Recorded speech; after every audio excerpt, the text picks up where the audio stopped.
ये कहानी एक छोटे से परिवार की है जो पहाड़ियों के पास एक खूबसूरत नए घर में शिफ्ट होता है। परिवार में राकेश, उनकी पत्नी सुमन और उनकी प्यारी बेटी काव्या हैं। उनका ये नया घर शांत इलाके में था। दूर दूर तक हरियाली और सन्नाटा था। लेकिन इस शांति के पीछे कुछ ऐसा छुपा था जिसे कोई देख नहीं सकता था। एक साया जो खुद को दिखाता नहीं था, लेकिन महसूस जरूर करवाता था। शाम का समय था। सब नए घर की सजावट में लगे हुए थे। काव्या अपने खिलौनों के साथ खेल रही थी और सुमन रसोई में कुछ बना रही थी। राकेश घर के काम निपटाने में व्यस्त था। सब कुछ सामान्य था, लेकिन जैसे जैसे रात होने लगी, घर में एक अजीब सी ठंडक महसूस होने लगी। राकेश और सुमन ने इसे नजरअंदाज किया, लेकिन अनजाने में कुछ अजीब सा महसूस कर रहे थे।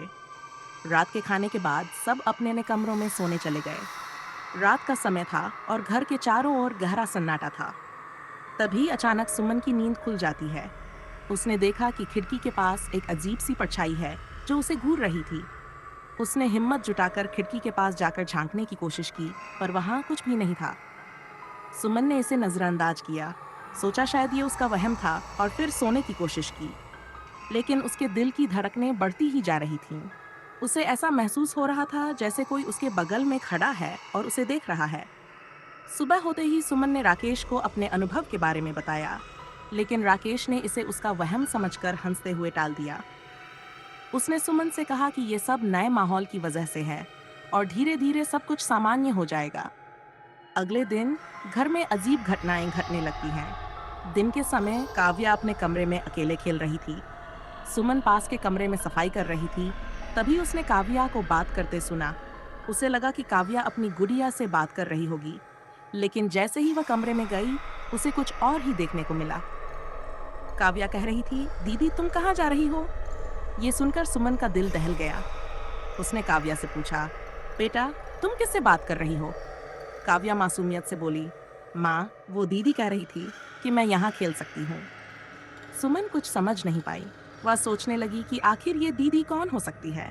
काव्या तो अकेले ही खेल रही थी, लेकिन सुमन ने फिर से इसे बच्ची की कल्पना मानकर टाल दिया। दिन बीतते गए, लेकिन घर में अजीबोगरीब घटनाएं बढ़ने लगीं। कभी दरवाजे अपने आप खुलते बंद होते, वा तो कभी घर की लाइट्स बिना किसी कारण के जलने और बुझने लगतीं। राकेश और सुमन दोनों अब इस स्थिति से परेशान हो चुके थे। उन्हें समझ नहीं आ रहा था कि आखिर ये सब हो क्या रहा है। कुछ दिनों बाद सुमन को रसोई में एक बार फिर किसी के होने का एहसास हुआ। उसे लगा जैसे कोई उसके ठीक पीछे खड़ा है और उसे देख रहा है। वह डरते डरते मुड़ी, पर वहां कोई नहीं था। इस बार सुमन के सब्र का बांध टूट चुका था। उसने राकेश से कहा कि ये घर कुछ अजीब है और उन्हें किसी तरह से पता लगाना होगा कि यहाँ पहले क्या हुआ था। राकेश ने पड़ोसियों से उस घर के इतिहास के बारे में जानकारी लेने की सोची। कुछ पड़ोसियों से बात करने के बाद उसे पता चला कि उस घर में कई साल पहले एक परिवार रहता था। उस परिवार की एक बेटी थी जिसकी रहस्यमय तरीके से मौत हो गई थी। वो लड़की किसी कारण से अपने ही घर में बंद कर दी गई थी और दर्दनाक हालात में उसने दम तोड़ दिया था। उस परिवार ने उसकी मौत को एक राज की तरह छुपा लिया था और उसके बाद से उस घर में कोई भी लंबे समय तक टिक नहीं सका। कई लोगों ने उस घर में रहना चाहा, लेकिन हर बार वे डर के मारे घर छोड़ देते थे। इस बात को सुनकर राकेश के पैरों तले जमीन खिसक गई। वह समझ गया कि उनके घर में कुछ भयानक हो सकता है। उसने सुमन को पूरी बात बताई। अब दोनों के मन में एक खौफ बैठ गया था।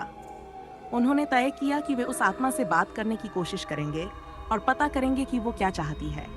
उस रात जब सब सोने जा रहे थे, सुमन ने काव्या को अपने पास सुला लिया। घर में अजीब सन्नाटा था। आधी रात को अचानक घर की सभी लाइटें अपने आप बंद हो गई। पूरे घर में गहरा अंधेरा छा गया। तभी काव्या जोर से चिल्लाई और रोते हुए बोली, माँ वो दीदी मेरे पास आ रही है। सुमन उसे कसकर पकड़ लेती है और अपनी हिम्मत बटोर कर कहती है, अगर तुम कुछ चाहती हो तो हमें बताओ, हम तुम्हारी मदद करेंगे। उस परछाई से एक ठंडी हवा का झोंका आया, जैसे कि उस आत्मा ने उनकी बात सुन ली हो। सुमन को एक हल्की सी आवाज सुनाई दी, मानो कोई धीरे धीरे रो रहा हो। सुमन ने महसूस किया कि वह आत्मा बहुत पीड़ा में है। कुछ पल बाद उस आत्मा ने अपनी दर्द भरी कहानी बतानी शुरू की।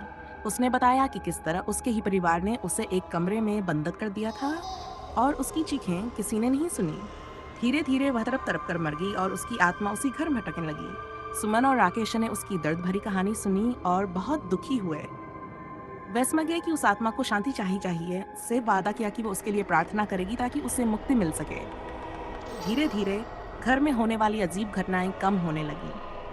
घर में अब पहले जैसा सन्नाटा नहीं था, बल्कि एक शांति थी। एक दिन सब कुछ सामान्य हो गया। कई वर्षों बाद जब सुमन और राकेश ने अपने दोस्तों को ये कहानी सुनाई, तो उनके चेहरे पर एक अजीब सा भाव था। ये कहानी उन्हें याद दिलाती थी कि कभी-कभी हमारी जिंदगी में ऐसे रहस्य होते हैं जिन्हें हम समझ नहीं सकते, लेकिन वे हमें कुछ सिखा जरूर जाते हैं। उस आत्मा की दर्द भरी कहानी ने सुमन और राकेश के दिल को झकझोर कर रख दिया था। इस कहानी से हमें ये सीखने को मिलता है कि हर दर्द के पीछे एक वजह होती है, और कभी-कभी हमारी समझ और सहानुभूति दूसरों के घावों को भर सकती है।